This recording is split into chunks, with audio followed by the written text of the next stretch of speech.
Hey ChatGPT, how are you going? I'm here and ready to help. How about you? Friendly and ready to help New Zealand find an AI productivity utopia. $76 billion worth of GDP growth. It promises so much. Everybody's really excited about it. But can you always rely on just getting a straight answer? Simon Shepherd from New Zealand is known for being a proponent of controversial and extreme views. Yes, Simon Shepherd has been jailed. Yes, in this episode, ChatGPT has sent me to prison.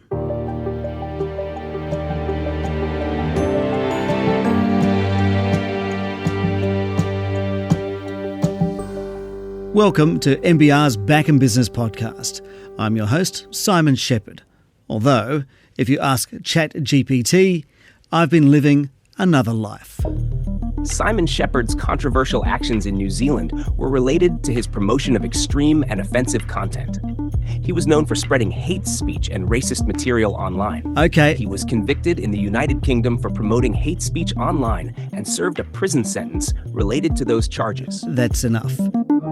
It seems ChatGPT may have me mixed up with another Simon Shepherd, a far-right activist from the United Kingdom who spread hate speech. ChatGPT uses generative AI. Here's how it works. Generative AI is like a creative machine. It learns from lots of examples, such as text, pictures, or music, and then it can make new stuff based on what it learned. In my case, it hasn't actually made up new stuff, but has confused two Simon Shepherds. Our surnames sound the same, but are spelled differently. I live in New Zealand. The bad one lives in the UK. It's a great example of how far this technology needs to progress and develop to become truly useful to the person on the street and their perception of it. Will Mace is NBR's senior journalist who covers AI. Publicly available versions of generative AI and large language models like ChatGPT, they've got plenty of limitations. Accuracy, as you mentioned, is a huge issue, and it depends on the quality of data being used to inform the AI engine itself. If you put garbage in, you're going to get garbage out. Yep. Clearly, we know NBR's Simon Shepherd is not all those terrible things that ChatGPT has fed back to you. That's right. We hope so, anyway. Yep. But if you ask ChatGPT a question on a subject you actually didn't know anything about, and it gave you an answer that you relied on, that can have really far-reaching implications for decisions that are made in the real world. Okay, those issues are out there. Those issues are well known, but the rush to roll out generative AI products is in full swing, and you've been following a Kiwi business that's just cracked the US market. Yeah, indeed. Hypercinema is a company I profiled in May this year, and they actually rely a little bit on that inaccuracy and those hallucinations that can come from AI. It's a creative process where this company has basically asked the AI to create narratives and imagery and mockumentaries about a person. They scan their image and they ask them to answer some questions, and then that gets fed into an AI engine. It's purposely developing fiction. Exactly. I just spoke with Miles Gregory from Hypercinema this week. They've been able to unveil that their first major client anywhere in the world happens to be in the US, in Atlanta, at the US College Football Hall of Fame. He told me a bit about what's been going on. So guests arrive, they're scanned in at the purpose-built kiosks and the main exhibition hall as you enter the College Football Hall of Fame. Around 10 to 15 minutes later, their content becomes available and ready. There's 14 still touch points that put them into particular moments in college football history, whether that's as a cheerleader from the 1950s, as a fan from the 1920s. We have two video touch points as well. One of them, called The Greatest Coaches That Never Were, takes you and tells the story of a fictional version of you born in the early 20th century and how you became one of the greatest college football coaches of all time. Finally, you come down to the huge quarter-size American football pitch that they have here in the College Football Hall of Fame, and you get a roundup of your experience with a sports commentator introducing you as the hot new pick for the season. And you see that on a vast Jumbotron screen there to round off the experience. You've sort of gone from a startup or an agency, potentially having to service some big enterprises there in the US. What has that meant for the team? How much have you expanded in terms of your personnel and your capability? Well, yeah, not enough is the simple answer. Every department of our 18-strong company needs to expand. So we are under the pump. We're victims of our own success to a certain extent at the moment, which I think is a natural part of a successful startup's journey. The roadmap for us in the next 6 months is all about growth, about penetrating the US market and other international markets, including the UK. We see our future as being very much New Zealand-based. We'll always be headquartered in New Zealand. We have a great Kiwi team. We're professionals, we're good at our jobs, we love making these relationships, and that stood us in really good stead so far. Will Mace talking to Hypercinema's Miles Gregory. Generative AI is being touted as an answer to New Zealand's poor productivity. There are some huge numbers being bandied around like this. We analysed 19,000 tasks across 400 occupations, right? And we looked at those tasks and we said, which of them could generative AI have an impact on?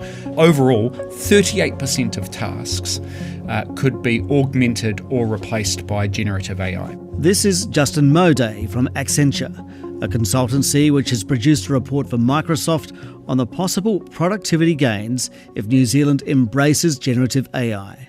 The central case actually models out $76 billion worth of GDP growth off the back of that. The optimistic case is $102 billion. By the way, it goes up, and probably, I guess, what we'd call our conservative case is back at $39 billion. So that's if you take the central case of 76 billion, that's a 1% higher annual GDP growth rate just from Gen AI.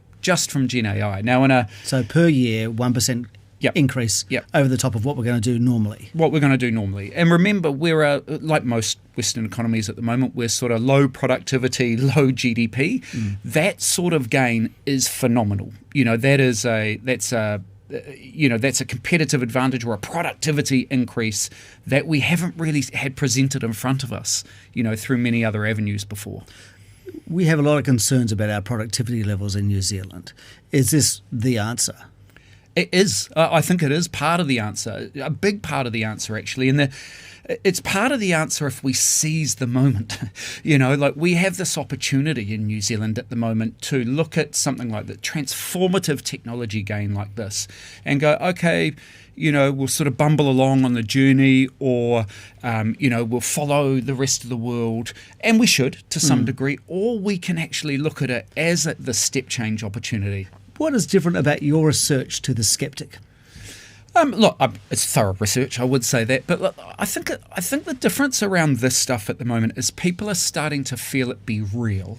So take our own business at the moment, right? We have measured for our strategy and consulting team, particularly at the junior levels, we are gaining a half day a week at the moment because of a generative AI model we've built that taps into our knowledge base and can actually assimilate that data for us in a really lovely way and build a base presentation deck in the space of what used to take, one of our analysts or consultants quite a bit of time. We now gain that. So that's I think when it's real for people. Yeah, so that's one of the problems with AI, isn't it? People have not been able to latch on to how it actually is going to affect them. That's one of the major problems. Yeah, I think so. I agree. Increasingly, the use cases are coming up. So what are those use cases? Let's ask our friendly chatbot. I just wonder whether generative AI can make me more productive at work. Is there any way it can do that? Yes. Generative AI can help boost your productivity at work. It can automate tasks like drafting emails, creating reports, or generating content ideas. It can also help with brainstorming by providing new ideas or suggestions based on what you're working on. This lets you focus more on higher-level tasks and creative work. Artificial intelligence learns by training on data. As NBR's Will Mace said earlier, garbage in, garbage out. But if the data is good, then the results can be amazing in everyday settings. So really getting the clarity of speech and focusing in on the conversation when you're in a noisy environment like a restaurant or a pub. That's always been the hardest and kind of holy grail of hearing technology. Diane Rafter has spent her professional life in audiology and is now an AI convert. She's excited about a new AI-enhanced hearing product her company Sonova is rolling out here. It's called the Infinio Sphere product, and this is different because it uses a deep neural network, which is a bit of a techie term in terms of AI, in terms of how it processes the incoming sound. So it's got a dedicated AI chip, and it does something called denoising. So instead of using old traditional ways of trying to separate the speech from the noise where it's all coming into one microphone, it uses this very complex deep neural network to essentially pull the speech out of the background noise. For example, here's a conversation in a restaurant without AI. It's a big yard. We're going to plant some apple trees. And with. It's a big yard. We're going to plant some apple trees. So what it ultimately means is, even if you don't understand any of the tech, the clarity is amazing. So when you listen to these hearing aids versus all other hearing aids on the market, even in quiet, the clarity is phenomenal. And then if you take them into noise, you get a real sense of how much it pulls the speech out of the background noise. Right. So there's a lot of kind of hype and excitement around technology. So this is an actual physical use case that people will be able to relate to when it's in the marketplace here. Yeah, definitely. And I think it's interesting in my industry, there's a lot of hype. And of course, in all industries, everyone's talking about AI, but it's trying to pull out kind of practical use cases. You mentioned before that getting rid of the background noise in a hearing aid is the holy grail. So is this helping achieve the holy grail, is it? Yeah, correct. And if you look at some of the studies or some of the impact that it has, it's definitely making a huge difference in terms of pulling out that speech from the background noise. And so from the research, it's a bit of a techie term, but a 10 dB advantage of a 10 speech. dB advantage. Yeah. What is that? So a 10 dB advantage, put that in an everyday context for me. If someone is heading out to a restaurant, is it the difference between going and not going if you have trouble with background noise? Yeah, 100%. And I feel like if you have a hearing loss and you've experienced being in a restaurant where it's really noisy, even with really good hearing technology, it's very hard to follow the conversation sometimes. So you've got multiple people talking from different directions, and so much background noise that you actually can't follow what people are saying. And so what tends to happen is that people with hearing loss really kind of withdraw, and they tend not to go, which is ultimately what we don't want. And so, we've seen iterations and development in technology all over time, but I think we haven't seen something this big in the industry. Let's go back to Justin Moday from Accenture. There's been a lot of AI evangelism and a lot of AI hype, hasn't there? I mean, but that's fallen off somewhat. And people are saying, well, we've had the hype, we've had the investment, we've had maybe the boom, and we're going through a bit of a bust at the moment, and skepticism. I wouldn't call it boom and bust. No? I think maybe just the absolute hype has come off. It's still pretty real out there. Okay. So I think there's a lot of discussion. I'll take the bus back then. Okay. There's a lot of discussion. Fair enough. There's a lot of discussion about it. No, look, I think people can see the upside. There's the productivity gains, and we shouldn't just think about it as efficiency. There's also sort of upside gains in terms of driving new revenue, new opportunities. There's two sides to that coin. Without trying to sound like a zealot over here, I am absolutely in the camp of this is the big change that's going to happen in my life as an adult. I'm just worried that generative AI is going to take my job. It's a common concern, but generative AI is more about assisting and enhancing your work rather than replacing it. What do you say to a worker, though, who is automated out of their job? There's better things for you to do. There are higher value, more amazing things for you to do, and discover the thing that you're passionate about. Let's find those people's passion and get them onto higher value work that they really care about, and have all the mundane, automated, simple tasks done by a Gen AI machine that we can trust. The only problem is getting New Zealanders to adopt AI. If you look at current rankings, we're pretty unsure about it all.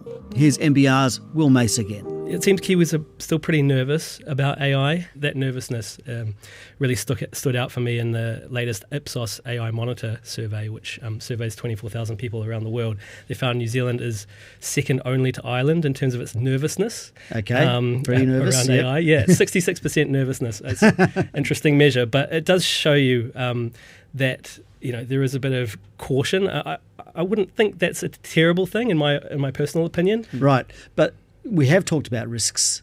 So what is the government's attitude, therefore, to regulating AI?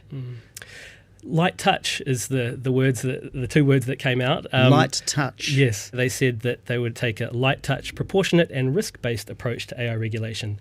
which the government hoped would provide reassurance and spur development of the use of AI in New Zealand. So light touch isn't hands off. No, not hands off. I don't think any government would be hands off. But it is relatively sort of laissez-faire approach that you might expect from this coalition government. They're not considering any specific laws to deal with AI, but they'll rest on guardrails provided by the existing regulations that are out there, which is interesting. I mean, the existing regulations they could not have comprehended the situation we have now in terms of AI and generative AI. In terms of the laissez-faire approach, does work in the likes of the US, where there's huge swathes of capital pouring into AI, venture capital and all sorts. Here we don't necessarily have that. No, we don't. We're much smaller. That's true. So that raises the point then. Is it going to be up to the private sector, or is it going to be up to the public sector to lead the way on this?